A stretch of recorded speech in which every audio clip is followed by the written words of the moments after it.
स्वागत है आप सभी का क्वालिटी एजुकेशन के इस डिजिटल प्लेटफॉर्म पर। और हमेशा की तरह आज शाम 7 बजे भी मैं आपके साथ जुड़ चुका हूं करंट अफेयर्स के इस 10 बेहतरीन प्रश्नों के पिटारे के साथ। उम्मीद करता हूं कि पिछले लगातार 20 दिन हो गए मैं आपकी क्लासेस लेकर के आ रहा हूं और हर शाम 7 बजे आप मेरी क्लास को ढेर सारा प्यार भी देते हैं, ढेर सारा स्नेह भी देते हैं और इस माध्यम से आप अपना प्यार हम तक पहुंचाते भी है। सबसे पहले तो आप सभी विद्यार्थियों का तहे दिल से बहुत शुक्रिया कि आपने इतना प्यार दिया। ये जो आपका स्नेह है ये हमें आपके प्रति और ज्यादा जिम्मेदार बना देता है कि आपके ऊपर यदि इतने सारे विद्यार्थी भरोसा कर रहे हैं, यदि वो ट्रस्ट कर रहे हैं, तो हमारा ये नैतिक दायित्व बन जाता है कि हम स्टूडेंट्स के उस भरोसे पर खरा उतरे। इसलिए बेहतर कंटेंट आपके लिए तैयार करके लाते हैं। उसी सिलसिले में आज मैं आपके सामने करंट अफेयर्स के 10 बेहतर प्रश्नों को लेकर के फिर से हाजिर हूं।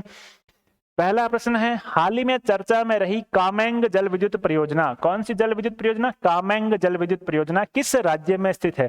तो ये जो कामेंग जल विद्युत परियोजना है ये अरुणाचल प्रदेश राज्य में स्थित है और प्रधानमंत्री ने इनका इस विद्युत परियोजना का हाल ही में लोकार्पण किया और इसको देश को समर्पित किया।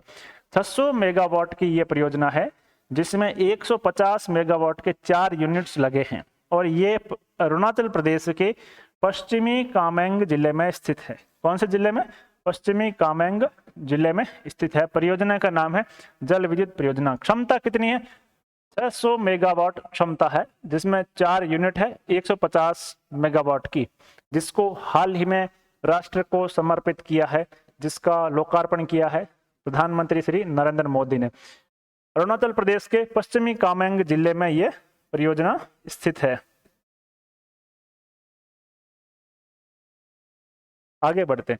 स्काई रूट एरोस्पेस द्वारा निर्मित देश के पहले प्राइवेट रॉकेट का नाम क्या रखा गया? इस प्रश्न को इंपॉर्टेंट लगा लो, ये प्रश्न एग्जाम में आ चुका है, फिर भी आ सकता है।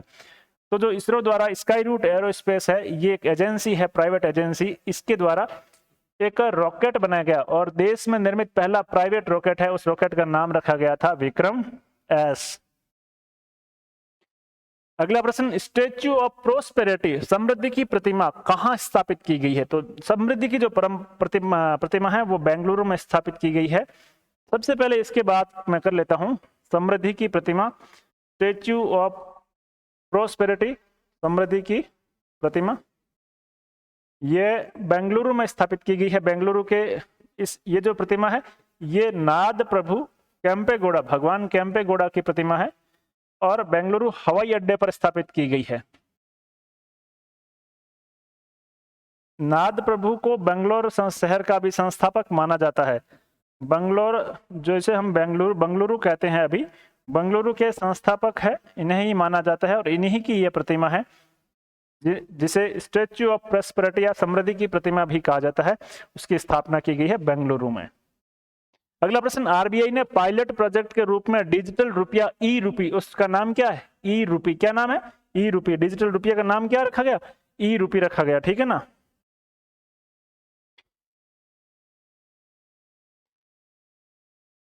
कब लॉन्च किया गया? 1 नवंबर 2022 को ये इंडिया का जो डिजिटल रुपी है ई रूपी वो लॉन्च किया गया था और इसमें पायलट प्रोजेक्ट के रूप में अभी केवल होलसेल लेन देन ही होगा और 9 बैंक इस पायलट प्रोजेक्ट में शामिल है।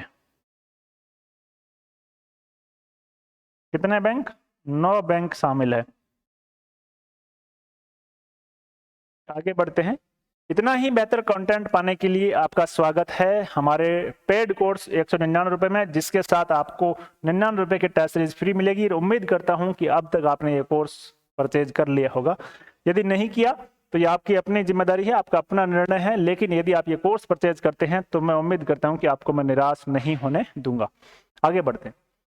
आज का 5वां सवाल, निम्नलिखित में से कौन सा कथन असत्य है? मित्रों एज यूजुअल हमेशा की तरह मैं फिर से आपको कह रहा हूं कि कंटेंट को सही, प्रश्न को सही ढंग से पढ़ना है। प्रश्न कह रहा है कि निम्नलिखित में से कौन सा कथन असत्य है, गलत कथन कौन सा है? देखिए, मुख्यमंत्री बाल गोपाल योजना के तहत राजकीय विद्यालयों में कक्षा 1 से 8 तक के बच्चों को निःशुल्क दूध प्रदान किया जाता है, बिल्कुल सही है। कक्षा 1 से 5 तक के बच्चों को 150 ml दूध जो पाउडर से बना है वो दिया जाता है। कक्षा 6 से 8 तक के बच्चों को 200 ml दूध वो दिया जाता है। शुरू में जब ये योजना शुरू हुई तो 2 दिन सप्ताह में दूध देने की घोषणा की गई थी। बाद में मंगलवार की जगह बुधवार किया गया और इस बजट में यह प्रावधान कर दिया गया कि अब सप्ताह में प्रत्येक दिन, सप्ताह में हर रोज बच्चों को ये दूध मिलेगा। ये बात तो बिल्कुल सही है, इस स्टेटमेंट के अनुसार तो कथन पहला सही है। दूसरा, ये योजना 29 नवंबर 2022 से प्रारंभ की गई, ये भी बात बिल्कुल सही है। लेकिन प्रश्न कह रहा है कि कौन सा कथन असत्य है, तो ये प्रश्न की डिमांड ये दोनों ही दूर नहीं कर रहे, इसलिए न तो एक असत्य है और न ही दो असत्य है, इसलिए राइट आंसर है डी, दोनों कथन सत्य है। 29 नवंबर को ही इसके साथ साथ यूनिफॉर्म, निःशुल्क यूनिफॉर्म वितरण योजना भी लॉन्च की गई, जिसमें कक्षा 8 तक के सभी बच्चों को 2 यूनिफॉर्म, स्कूल की यूनिफॉर्म जो राज्य सरकार द्वारा मुफ्त मिलेगी, उसके साथ साथ 400 रुपए डीबीटी उनके खाते में भी ट्रांसफर किया जाएगा। ये दोनों योजनाएं 29 नवंबर 2022 से प्रारंभ हुई। अगला प्रश्न, वर्ष 2022 में चिकित्सा के क्षेत्र में नोबेल पुरस्कार किसे दिया गया? चिकित्सा के क्षेत्र में जो नोबेल पुरस्कार है स्वांते पेम्बो को दिया गया। ये इनका स्वीडन के रहने वाले हैं और इनको यह पुरस्कार दिया गया है बायोलॉजी में। Alain Aspect, John F Clauser और एंटोन जेसिंगर, इन तीनों को फिजिक्स के क्षेत्र में, भौतिक विज्ञान के क्षेत्र में, भौतिकी में इनको ये प्रदान किया गया 2022 का नोबेल। लेकिन प्रश्न क्या कह रहा है कि चिकित्सा का नोबेल, चिकित्सा का जो नोबेल है वो स्वांते पेम्बो को दिया गया। अगला प्रश्न, वर्ष 2022 में साहित्य के क्षेत्र का बुकर पुरस्कार किस श्रीलंकाई उपन्यासकार को दिया गया? आप इस प्रश्न को जितना मोस्ट लगा सकते हो उतना मोस्ट लगा लो, आपको ये एग्जाम में पूछा जा सकता है। तो ये जो पुरस्कार दिया गया है ये सेहान करुणातिलका को दिया गया है। सेवन अल्मोड़ा जो पुस्तक है उसके लिए दिया गया है और सेहान करुणातिलका दूसरे श्रीलंकाई है जिनको ये पुरस्कार दिया गया है। इनसे पहले माइकल ओंडेजे प्रथम श्रीलंकाई थे जिनको ये साहित्य के क्षेत्र का बुकर पुरस्कार है जो प्रदान किया गया। लेकिन 2022 का सेहान करुणातिलका को, है ना, सेवन अल्मोड़ा वाली जो पुस्तक थी उनकी, उसके लिए उनको दिया गया। ग्रीन हाइड्रोजन नीति जारी करने वाला देश का पहला राज्य कौन सा है? इस प्रश्न को भी आप इंपॉर्टेंट लगा लो, ये भी आपसे एग्जाम में पूछा जा सकता है। तो ग्रीन हाइड्रोजन नीति जारी करने वाला पहला राज्य है राजस्थान। आपको याद होगा राजस्थान में पिछले साल एक समिट हुआ था, invest Rajasthan summit, invest summit. उस समिट के तहत ही ग्रीन हाइड्रोजन नीति जारी करने वाला राजस्थान देश का पहला राज्य बन गया था। आगे बढ़ते हैं, आज का अगला सवाल, गांधी सद्भावना सम्मान 2022 से कुल कितने विचारकों को सम्मानित किया गया? आज जो मुझे जितने भी प्रश्न आज बने, मुझे लगता है एक से बढ़कर एक प्रश्न है और हर इंपॉर्टेंट प्रश्न है।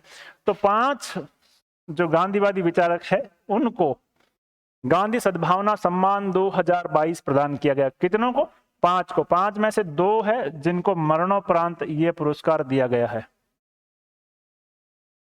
आज का अंतिम प्रश्न, हाल ही में भगवान शिव की प्रतिमा विश्वास स्वरूपम राज्य में कहां स्थापित की गई? तो भगवान शिव की 369 फीट ऊंची प्रतिमा, स्टेच्यू ऑफ बिलीफ, विश्वास स्वरूपम, मीटर में बात करें यदि हम तो 112 मीटर ऊंची प्रतिमा ये स्थापित की गई है नाथद्वारा में। नाथद्वारा राजसमंद में इसकी प्रतिमा स्थापित की गई।